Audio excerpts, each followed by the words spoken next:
Yeah, you said something really important there, which is that at the core of it, you're doing this to stop getting people to ask you questions. Yep.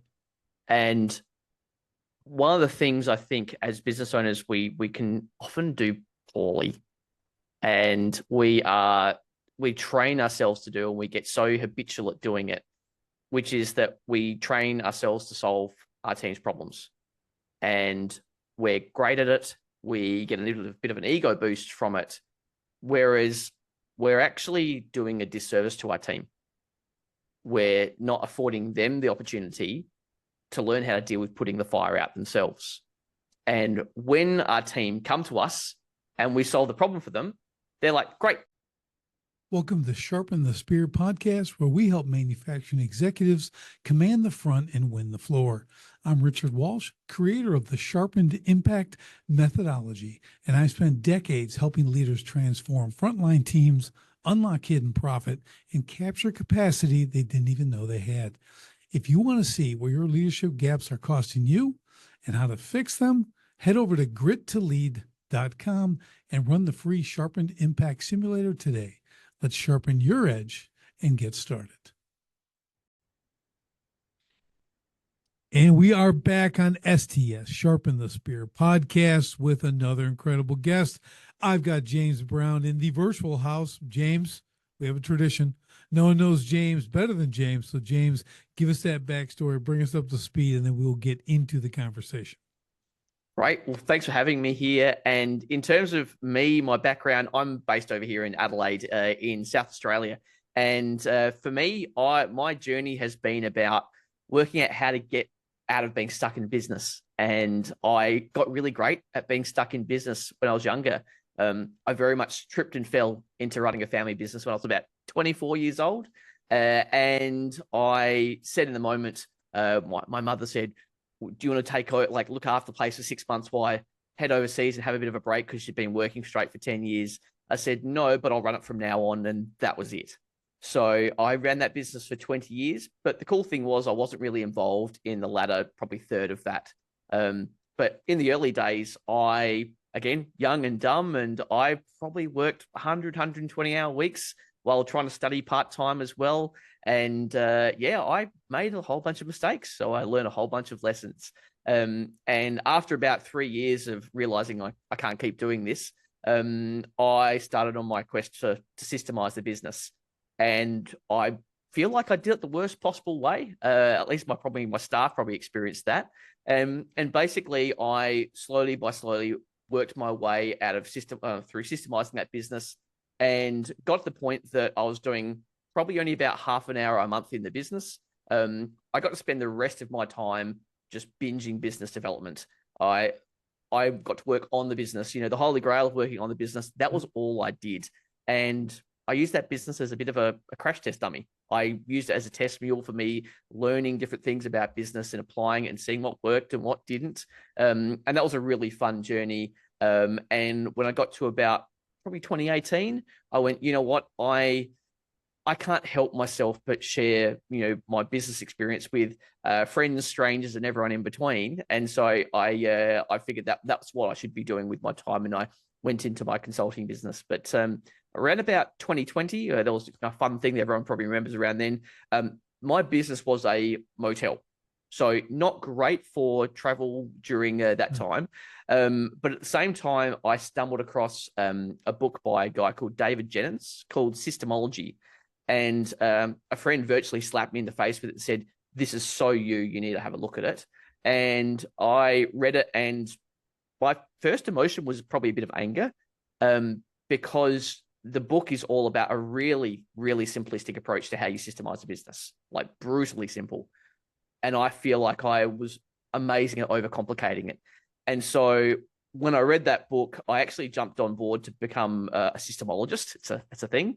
In the very first cohort way back when, and since then have been working really closely with David Jennings on being a systemologist, and I'm now a master systemologist. And what we do is we basically help people get their team to systemize the business for them, because a lot of this stuff falls back on the business owner's shoulders, and the business owner's got probably better things to do. And more interesting things to do, right? So, yeah, I think traditionally it's been really easy to just go and hire someone to, if you want to improve your branding, you go hire a brand specialist or a digital marketer, or if you need some, stuff, advice around wealth and finance, you can go get specialists to help you do that. But traditionally, there hasn't been any easy solution for how can I hire someone to come and help me systemize my business. And that's basically the space I work in now, and I absolutely love doing it. See that you're exactly right, because I always tell people, ask any business owner, do you want your business systemized? So it runs up.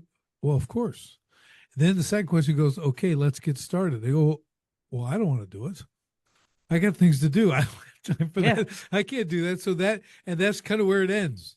So unless you're going to go work with the team, like you did, like I do, I'll go in, okay, we'll build that out to show them how to do it. Okay. And complete. And that's a whole nother thing. But you're exactly right. Until an owner can't, they don't have the bandwidth, because they're still in the day to day, even if they think they're not, if they're not fully systemized, they're in the day to day.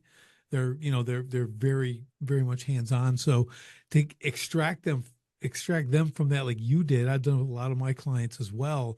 And yeah, sometimes it's the hard way, but like you said, James, what you learn along doing that process, it's not fun. And it takes 3 times as long as if bringing someone like you who now knows how to do it, but they do learn what works and what doesn't work. And they get very wise, and their business really comes together, but they got to have the tenacity to stick with it. Did you find that like in the beginning before you started doing the systemology stuff? For me, what I realized, and I realized after the fact, was when I started just doing general types of business coaching with people, I would go work with them and probably for several hours at a time. Shouldn't have worked for several hours with them in one big block, but that's what I did. And I melted their brain. I probably melted mine as well. And they were screaming at me, not in the literal sense, but they were screaming at me that I don't have time to implement all these things that we're talking about doing. And I say, well, if we did this, we did this. And they're like, I'm drowning. Yeah. How can I implement any of this stuff? And it was not lost on me that the thing that helped me get out of the day-to-day of my business was the one thing at the time I didn't know how to solve. Like I didn't know how to systemize someone's business for them, because I was like, well, I just sat down and I just did it myself, for tens of hours a week, probably, 30 or 40 hours a week at times, just to get through it, because I felt like it was all on my shoulders. I just made up whatever however I systemize, I just made it up. I guess I feel like I should sit down and I should write down this. I should do it this way. It was all guesswork. And more importantly, that I would write it for me, not for the audience that I should have been writing it for. And so I create almost a thesis rather than a process, because I'm a big why guy. Like I like loading up the why, so everyone's got context about what's going on. But the thing is, I had really low staff churn. And so if you go give someone a thesis, it's amazing for training, really, really good for training. Go give that to someone who's been doing the job for 3 years and say, here's the guide rails to how you should do your job, which is really what processes should be about. Right. And they'd look over it and go, well, don't treat me like an idiot, James. I already know this process. And if they went to go use it as a resource to help them along, it's like, hang on, I haven't done this for a month. Where is it? And they'd look over the wall of text, and I had created so much friction for what processes were for the team that I had a lot of pushback. I had a lot of resistance in the earlier days because I really didn't appreciate what the process was there to do. Yeah, I think what I found, James, was, again, people always don't think about their audience. Contractors, anyone in business, they don't, you think they do, but they're kind of preaching to the choir thing.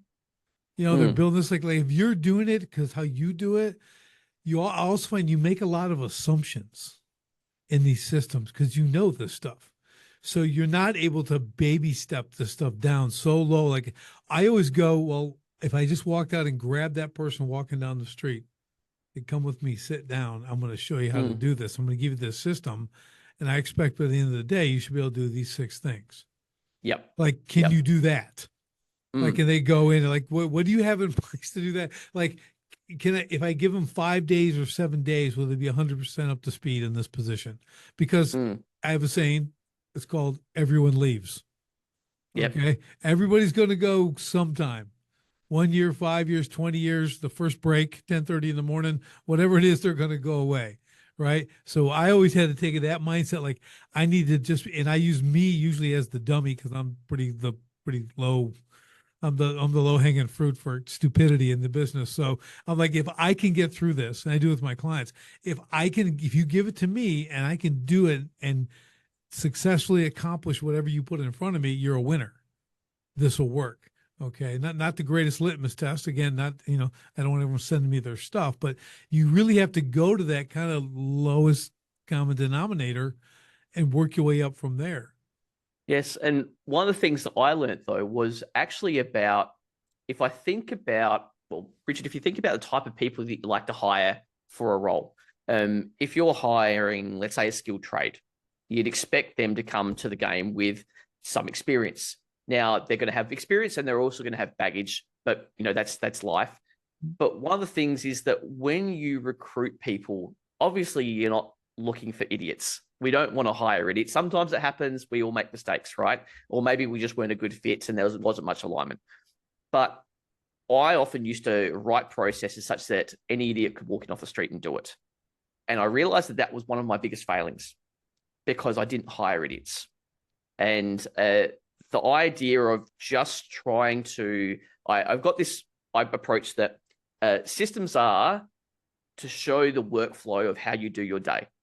And then things like policies are kind of like the 1%ers that happen in business, like the business's perspective on a certain situation, common or uncommon. And then there's training. Training's a different beast. Training is how to take someone from a lower level of skill to a higher level of skill.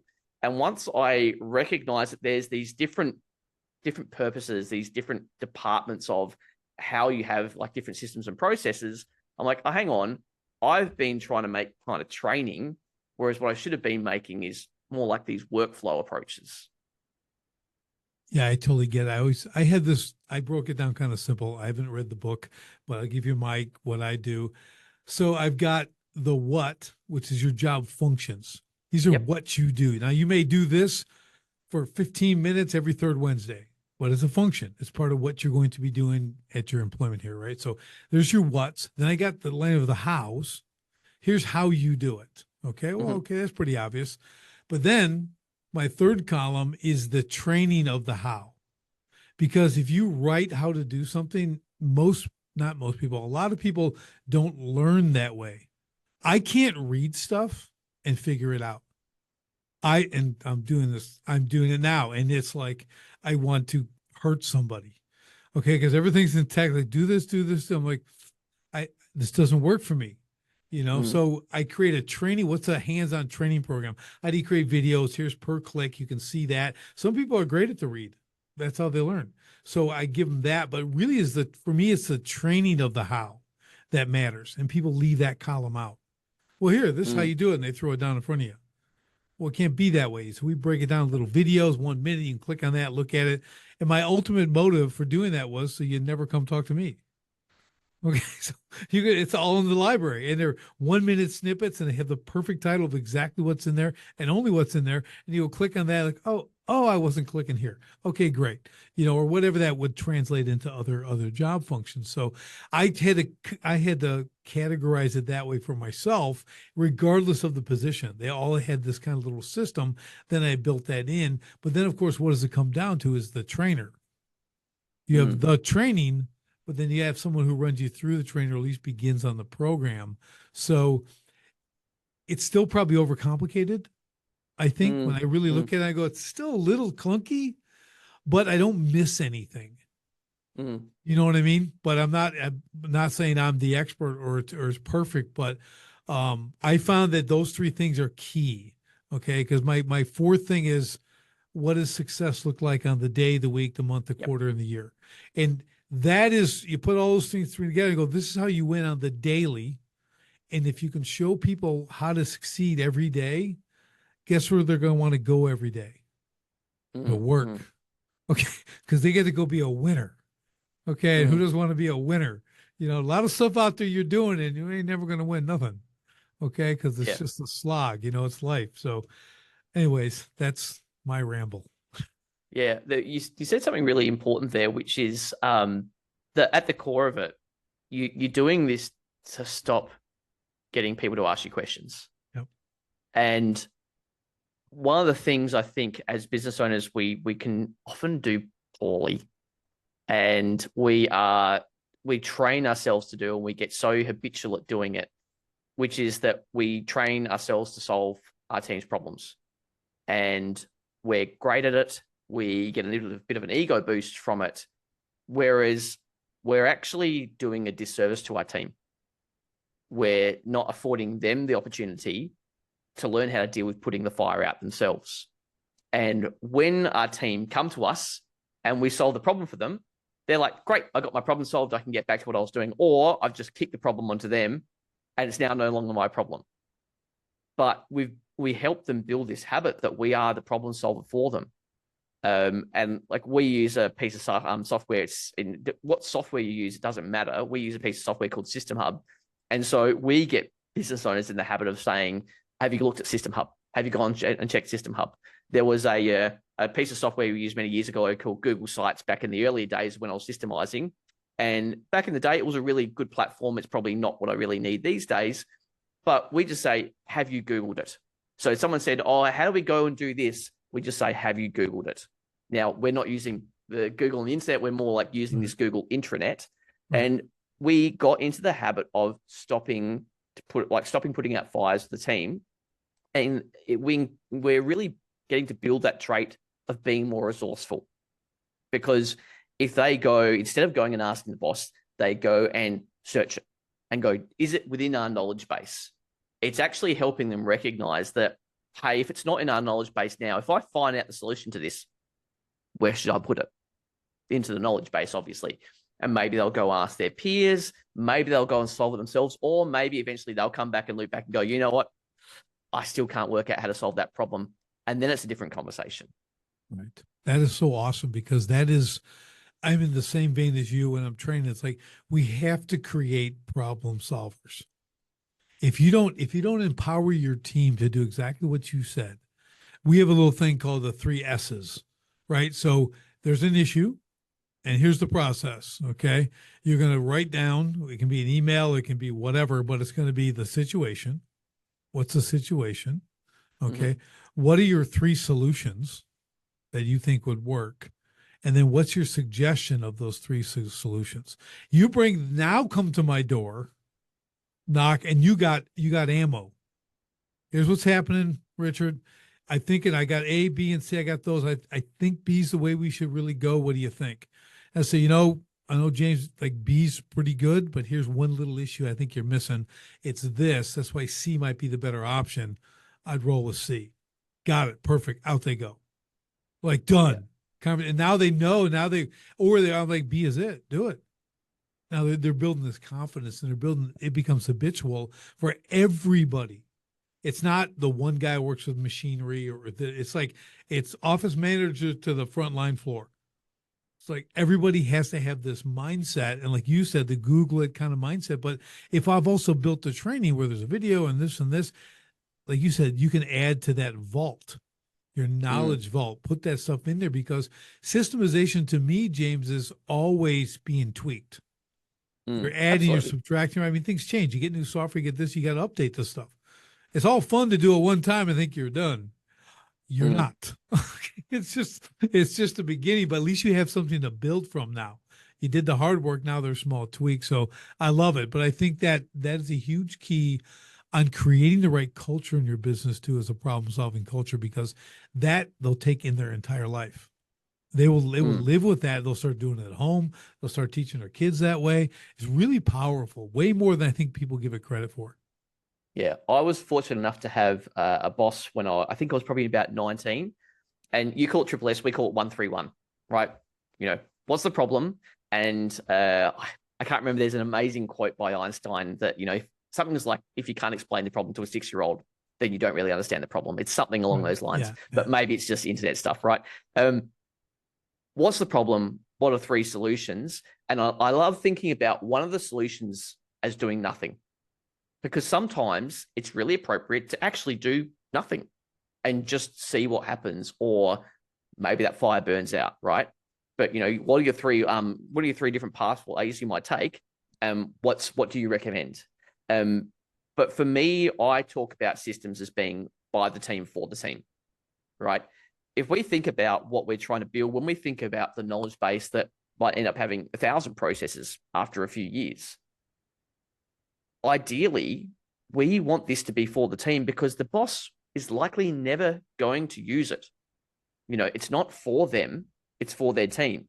If you create a business that works for the owner as opposed to the owner being a cog in the business, they're realistically rarely ever going to need to log in and look at the systems and processes. And the last thing we want, because I thought when I was systemizing back in the early days, it was all on my shoulders. I had to go check everything because everything had to be perfect. And one of the probably the great lessons I got from working so closely with David Jennings, the author of Systemology, is everyone gets fixated on optimizing their business, and that you don't need to have everything within your business world-class. That often the solution to the problem that most business owners are having is actually just making things leverageable. It doesn't matter if you're not absolutely smashing it out of the park for a customer. If you're doing okay, as long as it's someone else, not the business owner, doing it, it's a win. And I think I remember a presentation from Dan Martella a number of years back when he launched his last book. I remember him saying, someone else doing something 60% as good as you is 100% win for you. And that absolutely is etched into my mind about people appreciating, about buying back your time. Obviously, the title of his book. Such an impactful frame of thinking for it doesn't need to be perfect. It just needs to be not me. Yeah, I do the same thing. I say, listen, and I give it to the owner. You're the best. You're it. You're the best. No one's better than you. You started the business. You got it. That's good. But if you had someone who was, 90%, I mean, a lot of my guys are skilled trades. Like, people got skills. And they're 95%. I said, here's the first thing you got to understand. Your customers will not know the difference. They really will not know the difference. And if you're really concerned, skill them up the last 5% and get them so they are like you. I mean, you take your choices, but it is such a shackle to keep thinking you're the only one who can perform this thing. I had a conversation with someone yesterday, and I'm like, trust me, everybody's better at almost everything I do. Okay, there's someone who's way better at everything I have to do or I have done in the past. I want the person who's better than me, and I want them yesterday. My ego has got checked out a long time ago. I want the people who can kill it, can run it. They don't need me. They can bring value to the position. I want to reward them for that. Like, that's what you want. And that mindset's really hard for a lot of people, though, James, to shift out of that. There's just like, it's, in a lot of my cases, put the literal hammer down. Put it down. You can't go do the trim work. Okay. I'm not allowing you to do that.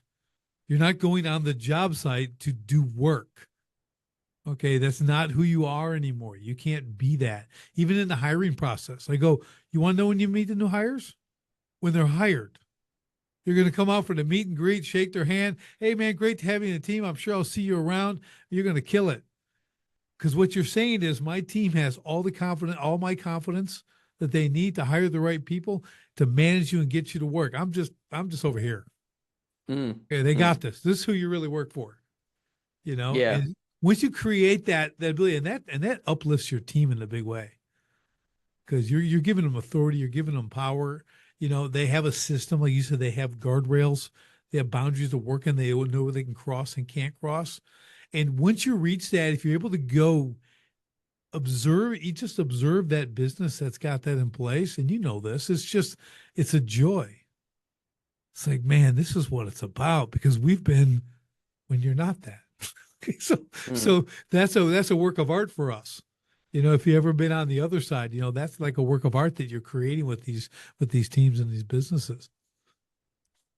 One thing I learned from a guy called Simon Reynolds, was this very simple phrase: do unimportant things poorly. Now, easy to say, really, really hard to do. But on that vein of it doesn't have to be world class, I was fortunate enough to learn probably a couple of decades ago now. I was studying marketing, and in particular around buyer and consumer behavior. And interestingly, there's actually empirical evidence supporting this idea of about whether you need to over deliver or not. And they did it around FMCGs, like fast moving consumer goods, but they did find out in other types of industries, it is true that if you meet people's expectations, people's reactions, their emotions are just, they met my expectations. Not wow, not that was bad. It's just they met their expectations. If you ever so slightly exceed their expectations, they are wow. And the interesting thing is, it doesn't really matter how much higher than over, like exceeding their expectations you go, the emotion in the customer, the recipient of that, is actually pretty much the same. The reverse is also true, that if you don't meet people's expectations, if you ever so slightly don't meet those expectations, it's almost as if you've completely failed. So yeah, having the foundational systems is important, but this is where you don't need to get stuck on perfection is the solution to everything that ails me. Progress is always going to beat it. I got an interesting thing I learned back in the day. We're building custom water features, it's the beautiful stuff. We're tearing up yards, we're fixing stuff, we're doing everything else. But regardless of the industry, you're going to get that client who's upset about something. And they're upset or something kind of went wrong or whatever it was. And I learned, I had to solve this problem because this is going to happen from time and again. So I learned one thing to ask when there's an issue. I go, I totally understand. What can I do to make it right? If you can just say that, here's to your point, to say, it'll be like, well, could you pick up those few sticks over there? And that's it. And you're like, yeah, I got that. And a little bit of trash or whatever it was. And it's like, it's so little. What they wanted was to be asked. And you're thinking it's going to cost me $1,000. It's going to cost me $5,000. They want me to redo the whole thing. No, could you just put that over there? Yeah, I can do that. Absolutely. I'd love to. And you go over and do that, and it didn't cost you a cent. Took you a couple, but to your point, it's that what do you say to people? Their expectations. See, I'm thinking, look, I'm a world-class water feature builder. I'm a steel sculptor. I'm this guy, right? So I'm like, they're gonna want and it's nothing. It's so tiny what they wanted that made them just perfectly. Now the whole thing was magnificent, and it had no bearing on what I did. Do you know what I mean? It's like, it didn't change anything, but just that ability to connect with them and say, yeah, no problem. But I always tell people, don't be afraid to ask that, because what they're going to want is far less than what you think. Almost 100% of the time. I feel this also really highlights the importance of not having things too rigid. And when I created a thesis, not a process.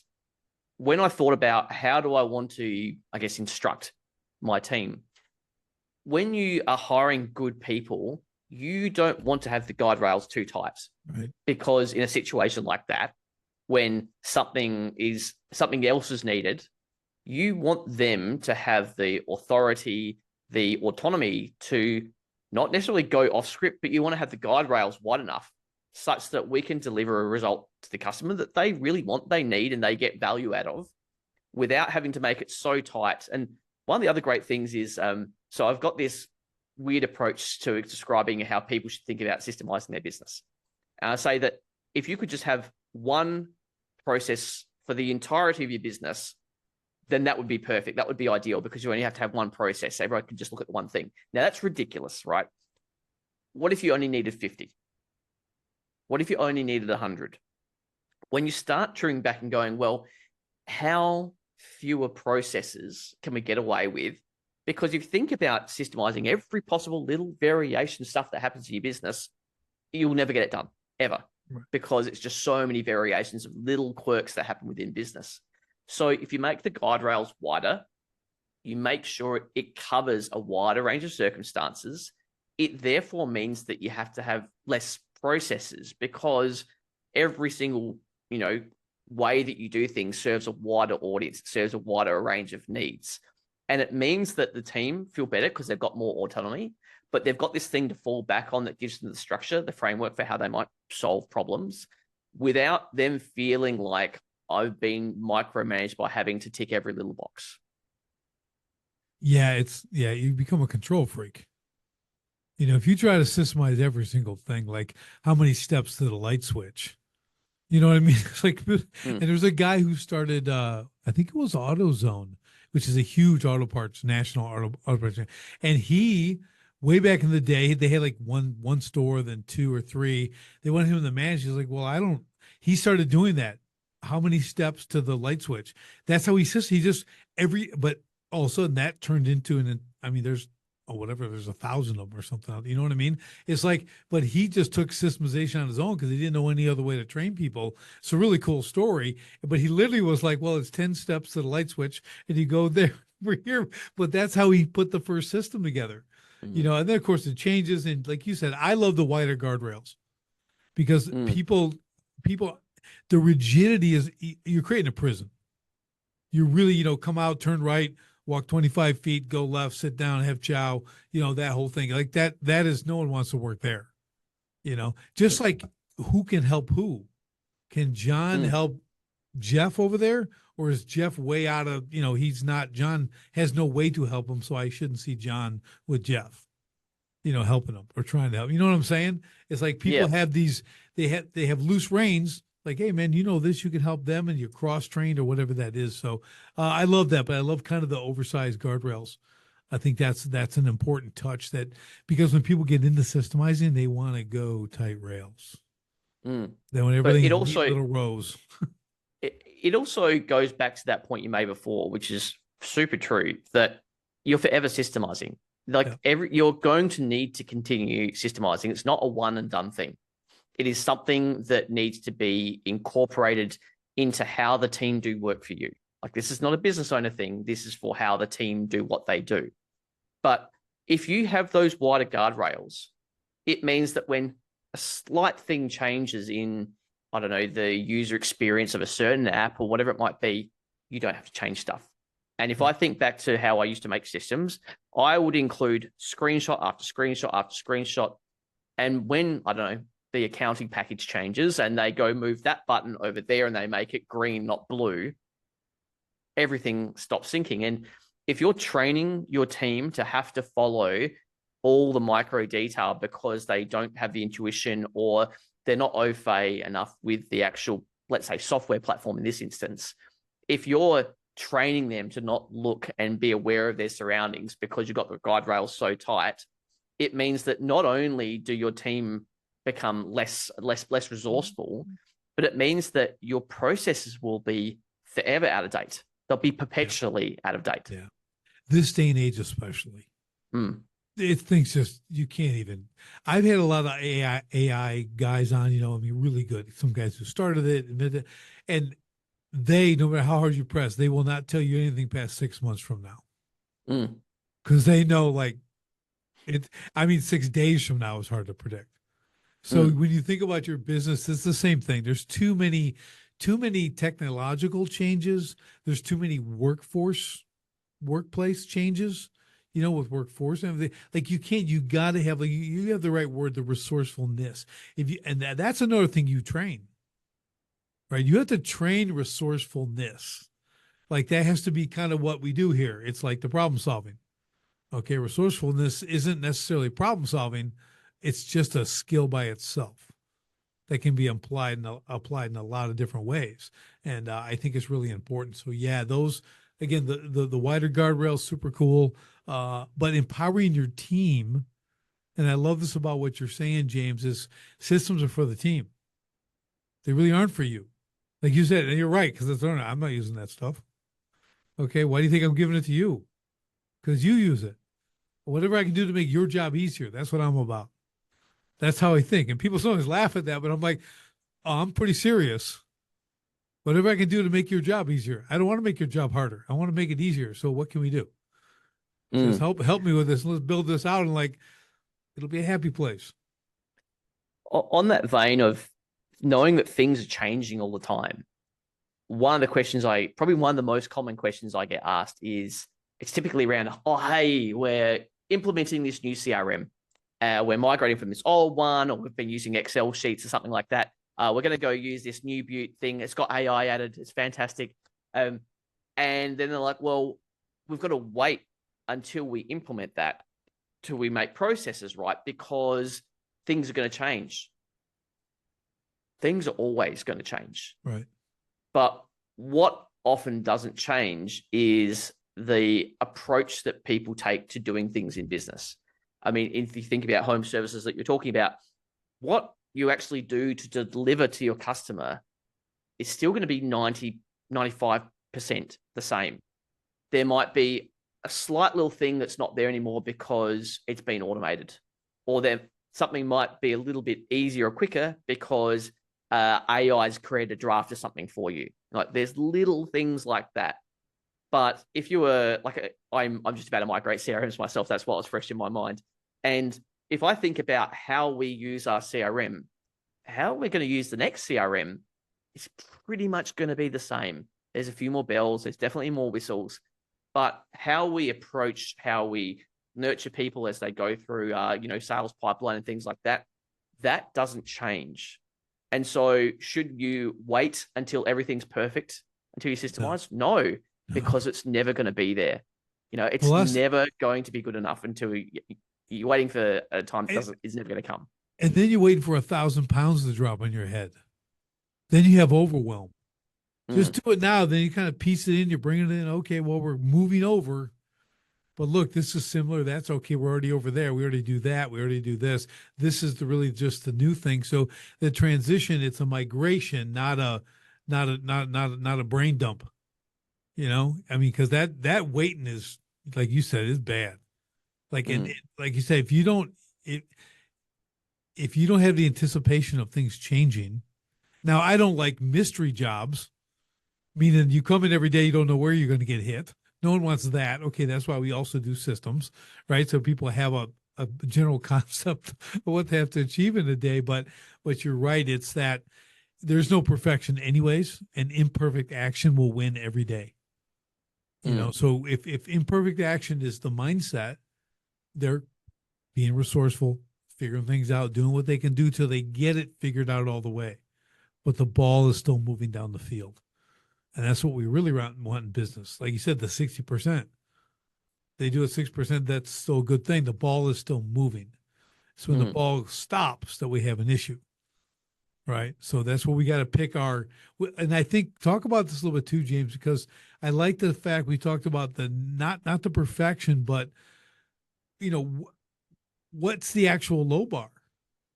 What do you consider a low bar in these situations? Like, you don't need specific, but so I have to have a standard, right? So I need a low bar, and I often have the low bar discussions more than the high bar, because the high bar is easy. The low bar, that's where the challenge is with people. And it's funny because I get a lot of different pushback on the low bar. Because here's my thing, James, you can see what I'm getting at here. So if I got my low bar, here's the basics. You got to do this, this, this, and this to keep your job here. Okay, these are the basics you have to perform on a daily basis. Okay. So now I got a guy who comes, shows up every Monday through Friday. He's never late, stays the whole day, leaves, only does the minimum. Okay, that's all he does every day. And now it's been a year, it's 2 years. That's all he does. Is he a good or a bad employee? He's a mishire. He could be, but I'm still considering him a good employee because I set the low bar. He's doing it. So yeah, we want everyone to be above that. I get it. Okay. But I have one quick example. There's a guy, we have this thing called Dollar General, huge store, chain of thousands of them, right? And they got these huge warehouses. I went to the original, I was consulting with, I went down to the original one in Kentucky. We're walking around and the site manager's like, you see that guy on the forklift? I go, yeah. 50 years. 50 years he's been driving that forklift. And of course, my first comment was, imagine the stuff he's run into with them forks. Okay. But I'm like, now there's a guy and I'm not saying he does a good or bad job because I don't know. All I know is the dude did forklift driving for 50 years. and still going. It's kind of that mentality. You have all different levels in there. Mm. But now if you want to inch up that low bar to make your people better, I get it. But you can't go from low bar to the middle range like on Monday because, you know what I'm saying? Am I making sense here? Yeah. Yeah. I, I kind of feel like looking at team members in the same way that I look at, I guess, friends within my life, is that I appreciate them for their merits, not for their failings. And, there are friends that I have in my life that are amazing individuals, but they have shortcomings like we all do. It's exactly the same with the team. And as long as the merits outweigh the shortcomings, then they've got a job with me for life type of thing. Right. And if I think back to what I was saying about that person being a mishire, for example, one of the things that I probably didn't place anywhere near as much emphasis on when I was much, much younger and much, much dumber is the importance of alignment. Now, I always did hire for attitude and train for skill. I would very, very rarely hire someone that had worked in the industry before because I wanted to, I felt like my business was quite weird, and every business owner thinks their business is unique, right? Yeah. But the way that we approached how we did things was weird. It was different in the best possible way, but because I had not traditionally been trained in that environment, which means that I approached it from a very different angle. I approached tourism and hospitality from manufacturing angle. And I was like, well, how do we get the efficiencies and the effectiveness? How do we improve the consistency and the quality control of what we're doing? How do I make every single room feel exactly the same as the next, such that if people go and stay in different rooms, their experience is the same? Not that, well, we're going to go put them in that room because if we go put them in that room, they're not going to have as nice a stay, right? So, but when I think about the team member that I was hiring over the time, in the early days, I would often hire people that were safe hires. They wouldn't necessarily challenge me too much. I vividly remember there was a lady she was probably about my age. Well, I was in my probably mid to late 20s and she was about the same. And she was running a bar at night. And so she'd be working from, 10 p.m. to 3 a.m. And then she was, fine with coming in at 7 a.m. in the morning and doing a shift. And she was putting this forward in the job interview. She was so hungry, and her vivacity, the energy she had was great. But I felt like at the time, in my immaturity, that I wouldn't be able to keep her for very long because she was super ambitious. Right. And what I realized in hindsight, many, many years later, is I absolutely should have hired her. And even if she only stayed for a year, I probably would have got a greater experience for myself and my business, and probably for her, than if I had hired someone else that ended up probably staying with me for 11 years that I should have never hired. And so when I talk about like hiring the right people for attitude and things like that, the alignment to thinking about the bigger picture, for me, that's what's really important. And I'll tell you a story. So my personal assistant, she's been with me for 2.5 years. When I recruited her, now this was her very first job. She'd worked in family businesses before. And so you can't really talk about work experience and things like that. Right. And so I said, what did you learn from working in family businesses that you take into any business that you work in the future? Now, the thing is, when my team member, she's in the Philippines, she's in her early 20s, and generally younger females in the Philippines, they're a very modest culture and don't want to rock the boat. It's a very endearing trait of a lot of people in the Philippines, right? And when I asked this question, I asked it in a really clunky way. And she said, I'm sorry, but can you ask that question again in a different way? I have never heard those words come from someone in an interview before, right? And I was like, holy moly, that's amazing. And then I explained it in a much more succinct way. And she said, well, I don't quite know how to articulate it, but she said that I feel like you need to invest in the future. And this is not about money. It's about understanding that the things you do today may only create benefit in 6 or 12 or 18 months' time. As soon as I heard that, I'm like, she's hired. Right. When I can see there's that values alignment, because I'm a big fan of playing a long game, which is why I build systems in businesses. Mm-hmm. when I heard that, I went, that's high values alignment. That's the type of person I need to have in my business. Yeah, that's awesome. I mean, and that's what, like you said about the woman that with all the energy, like, but it takes maturity to see that.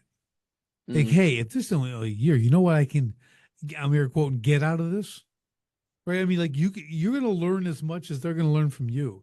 They're going to mm, bring things to the table that you hadn't even begun to think about, and they'll implement them for you too. They're just not going to show up and throw up. You know what I yep. mean? They're going to have ideas and go, here's how we'll do it. I'll get it done.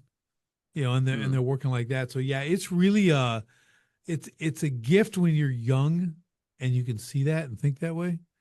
I try mm, to train my kids. You know, I got 6 kids, and I try to give them that insight. I'm like, because I'm an older dad. You know, now my first I was like 39. So when I talk to them, it's like I got some wisdom. I've seen a lot, done a lot, you know, business wise, and they don't have to run businesses, but like you have to approach it like you're saying, like you have to see past like what's right there and what you think like will serve you right now.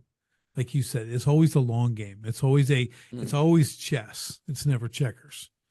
Right. So we always want to mm, be playing that and thinking ahead, because that is that kind of vision, the ability to be the visionary, is what's going to drive your company and your team forward. If you're able to create the right vision that everyone can get behind and move forward, but then it's all alignment, right? It's people with the same values, same core values, all that. You put all that together, and man, you can move some mountains with teams like that, you know. But people don't have the patience to hire the right people. Do you find that too, James? Because people are like, I'm like, yeah, they got a pulse. It doesn't mean you should hire them. Okay, you know. I'm as guilty as the next person of hiring someone to plug a hole. I've absolutely done it in life, and every time I do it, I We've regret all it. done it. We've all I done it. don't regret it in the short term, because it's like, phew, that hole has been plugged, but it's leaky. Yeah. But the point you made earlier about uh, that your team will leave at some point. Yep. You know, they'll always leave. Um, I love the approach of what if I train them and they leave? What if you don't and they stay? Right. I love Right. that Yeah. saying. Yeah. Yeah. And That says it all right there. yeah, and understanding that just understanding that your team will leave at some point, and realizing that you only have this moment of time that you're going to work with these people. And I heard this concept when I was young, training people for their next job, and it was lost on me. I had no idea what it Yeah. meant, and only after decades in business do I really appreciate that. Um, I had this I guess agreement with a younger guy that started working with me, and when he started working for me, I could see he was incredibly clever, very very clever, both EQ and IQ. Right. And I had this kind of agreement with him. I said, I will train you on anything you want to know about business, whether it's regarding your role or outside of your role. And I'm going to challenge you by giving you different roles and responsibilities that are well outside the scope of a standard job description for your task, for your particular job. And we had that mutual agreement, and it worked exceptionally well. And he ended up, I guess, growing up to become my 2IC and my operations manager. And he took a big load off of my plate by insulating me from the day-to-day of the business. That Right. was when I really had the business running without my day-to-day involvement, was because I had, I guess, groomed someone to know what to insulate me from, which is very important as a business owner, because you're getting insulated from the wrong things, then you've got a big problem. But understanding that he's not going to work with me forever, but I'm going to, or the value that I can deliver to him will really ramp up his ownership of his role and the buy-in that he has to giving his all, because he wanted to be tested. He wanted to be challenged. He wanted to learn and grow while he was there. So there's this fantastic mutually beneficial relationship you can have if you go, you know what, they're not going to be mine forever, but we're going to have a good time while they're here. Yeah. That is so well said, James, because I've got the same philosophy. Anyone who has worked for me for any time, okay, over the last 3 decades, whoever they're working for now or after they left with me, I guarantee you they all got like, well, who'd you used to work for? Man, they taught you well. Because my thing was like, I understand they're going to leave. I need excellence. I will train excellence. And like you said, train it for the next guy. I had a guy I met, had an HVAC service, plumbing, HVAC, all that stuff. So you bring guys in, he's working, and you come in his office and he had like the wall of fame, all these pictures of all these guys up there who had worked for him. I'm like, he's telling me, well, what's that for? Well, they have their name underneath it, where they're working now and all this stuff. He goes, well, that's our wall of fame. So people come here and work and they get trained up, and it might be here 3 years, 5 years, 10 years, but then they go on. And when they go on, we have a big party for them. We throw a party, we put their picture on the wall because we're training them up. Like one guy went to like a community college, ended up running the whole maintenance division. And he's got this plaque there, So it's like after a while, it's like all these people go there, they get, and again, the time is people are all different seasons, right? They go on. And now what I said, what's cool about that? You're celebrating them improving. That's a mindset in itself. You're not holding on to anyone, trying to keep them prisoner. But the best thing is now that guy's at a community college and there's a young kid there talking to him. He says, well, man, how'd you get started in this? He goes, well, I work for Richard. Now if you want to get into this, that's the guy to work for, man. He will train you up. I would not have this job if I didn't work for that guy. So now you're getting quality leads for employees. It all pays itself back, but that willingness to really skill up your people in a good way, not this, you got to get, but you just all around, and not just their specific job, but you do that for people, man, they'll send you replacements because they'll tell people Absolutely. they know who are the right people. They won't sell a bunch of bums. They're going to send good people to you. That'll pay for itself in spades. And that, because we all know the cost and the difficulty of hiring new talent. None of us like to do it. What I learned in the latter years, once I did have a team culture I was really proud of, is that when team members did move on, I'd always make sure I'd exit interview them. And when I exit interviewed them, I always got their permission to use what they said in a testimonial, the same as you would with a customer. Yep. And so when we were recruiting people, when we were advertising for new team members, we would have a YouTube video of either live people or quotes of current and past team members talking about their experience of working for us. And so the caliber of team that came through the door just ratcheted up more and more and more and more over time, because they're like, I want to go work for them. That's clearly a different type of workplace to work in. If I don't want to be there, because when I go, you're talking about the hiring process before, that the ideal time that you want to be involved is just when they got hired. When we're at the group interview stage for a certain type of job, I would go there and just do a very brief rant. And it was typically centered around, if you're here for a paycheck, you're going to hate this job. If you want to be challenged, if you want to grow, if you want to be trained up in areas outside of like your role that you're curious about in small business, then this might be the fit for you.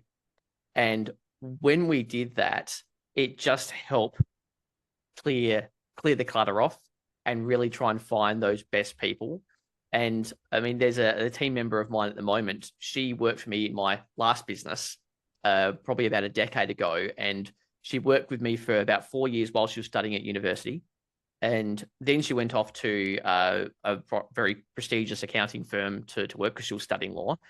She was just working a reception role in a motel, but she was studying law part-time. And when she went to go to this new job, she stayed with me and kept on doing my marketing. And I'm like, you're allowed to go. You're allowed to move on, because I realized you've got this highfalutin role. And she's like, I'm not ready to leave yet. I got the impression she felt like she had more to learn, and that was fantastic. So eventually, she did move on, and then she came back later in life. Basically, she actually started moonlighting for me in my new business, and you don't know how things are going to work out over time. Right. And appreciating that, this exchange of value, that it's back and forth between a business and their team members. If you think it's just a one-way exchange, then you've already lost. Yeah. That's the biggest takeaway. I mean, business are still full of people. you can have AI, you can do all this stuff, and people got their fears. I said, AI is going to replace redundant tasks in the beginning, stuff you wouldn't want to do anyways. Okay, you can't pay me enough to do those things, So let's automate those things so you can do the big things in the business. I'm talking to anybody. Like you have more to offer than that, than answering the phones. You're more than that. That's why I told them, it's like I can't. You're not going to sit there and answer a phone. We got tools for that now, and they're really good and just getting better. So the whole thing is like, let's get you doing, like you said. Let me challenge you in different ways. Let's elevate you. As a matter of fact, you're probably going to make more money now. How about that? So there's a lot of upsides to this stuff. But when you really put a focus on your people and how are they operating in the business, I think that's been our overall conversation here today, right? Really, how are you designing your business so your team can succeed, so they can work, so they can thrive on the daily, right, in your business, with as little of you as possible, right? That's kind of our holy grail. Right. That's Absolutely. what we want. Yeah. That's awesome. One of the things that I get asked a lot, people get the impression that if you ever try to implement processes within a business, that people are going to push back, that there's going to be friction, that people are going to say, I don't want to. And my approach is no one has ever asked for less clarity and direction. People want to have guide rails. They want to know what's expected of them. And yes, there will always be a few people that don't want to be a part of that in the future. And I've had some really frank conversations with team that is actually being initiated by them. One great one, a person who I still consider a friend, that when we're getting really tight on systems, she's like, I see you're implementing all this stuff and I see that that's great for the business, but it's just not me. It's just not me. I like to be able to basically make things up as I go. And that's not the style of business you're running. And we basically agreed to part ways. We still catch up probably once or twice a year, because she recognized that we had guide rails and that was just not who she was. And so, who she was at the start of the business, she was a great fit. But as the business evolved over time and we changed really what it meant to be a team member in our business, she recognized that it wasn't really a fit for her and we could just have a healthy conversation about it. And that's good. We always wanted to depart without the animosity. It's just like, man, it was good. You worked here for a season. Great having you here, man. It was a great 2 years you worked here. I loved it. Love the time. You really brought sunshine to this place, man. It's great. Have them call me for a reference. You know what I mean? I'll tell them whatever they want to know. They got full reign. I got nothing bad to say about you. You've been spectacular and thank you. And like, just there you go. And they're like, oh, and they just can go. Because you also don't want people leaving with this guilt like they left you hanging. Now, I have people, I always had just one requirement, James, when I hired people. I had one thing. I only asked one thing. Please, just give me a 2-week notice. I don't care if it's next week. If it's 3 months from now, 4 years from now, that's all I ask. Just give me that 2 weeks just to take a breath, get a replacement, because we ran tight. We were the special forces of water feature building. Okay. There's only 3 of us did what 10 people usually do. Okay. We can do that. So you can't lose one person. Okay. That puts a crimp in the deal. So, and we did. Guys stay for 10 years, plus. But the point being, like, if you can't, and I had one guy who just didn't honor that. Did all this stuff for everything else. And I'm like, you can't 2 weeks, man. You do it. I need you. Like, I need you to wrap up the season. So it's just, we don't ask for much, but I think instead of like, I get bummed out about that. I'm like, well, I probably could have done something a lot better. Understood where he's coming from. It looked like he was getting a little frustrated earlier. I kind of noticed. They asked like, well, what's going on? I mean, it's not like he was killing himself, but you know what I'm saying? People are people. And so, but I think when we turn our attention back onto them as people working in a system, because it's always people into systems, right? That's how it's not systems into people. So always got to understand we're building these systems so people can operate inside them. McDonald's had the big trouble. They had the system company, right? Everything's a system, but they couldn't get people to work in it. So they had a reverse problem. Great system, but people couldn't operate in it. You know, they had to figure out how to manage people, you know, and they're not like high hitters. You know, these are high school kids or seniors. That's who's working there, you know. So you got, and I say in the middle, you got a couple of middle-aged frustrated managers yelling at people. I go, that's the fast food industry. Okay, so no thanks. I got other things to do. But yeah, but awesome. James, this has been such a great conversation. Really a lot of value, man. Really great insight on systemization and just running business and everything else. So give us some parting words. Give us the last few nuggets of gold here, James. We're ready to receive. If I was to nail the one thing that's the most important thing about systemizing a business, it's that it's not for the business owner to do. You can train up team to do it. We call it a systems champion. Go get the systemology book and appreciate that it's actually really simple to systemize your business, but we as business owners are really great at overcomplicating it. Remember, the great systems start by combining simple systems, right? A complicated system began in small, simple systems that were then combined. So when you think about that, right, each placeholder is a small system, a simple system, and help them do it. But I love that. Having your team do it, having it for them, that's amazing. That is a whole new way of thinking. I know it seems really obvious when you hear it once or twice, but like, wow, that should be, there's some light bulbs going off on some people go, oh, and it should feel like a relief. It should really feel like a relief because like I said in the beginning, no owner wants to systemize. They want it done, but they don't want to do it. And you just gave them a way to not do it, you know, but still have it benefit the right people. So awesome. James, how do people get in touch with you? How do they follow you? Give us all those details. Look, I'm pretty active on LinkedIn. So if you search James Brown, systemologist, you'll find me there. And my website's biztechguru.com.au. Love it. Love it. Well, James, again, thank you for all the time, all the wisdom. Totally appreciate it. I know our audience does too. And for that audience, we'll see you on the next STS podcast. Thanks for joining me on the Sharpen the Spear podcast. If you're a manufacturing executive and you're serious about unlocking hidden profit, improving frontline leadership, and taking control of your floor, go to grit2lead.com right now. Run the free Sharpened Impact Simulator and discover your biggest opportunities are hiding. Don't leave millions on the table. Sharpen your spear, lead from the front, and win the floor. Until next time, stay sharp.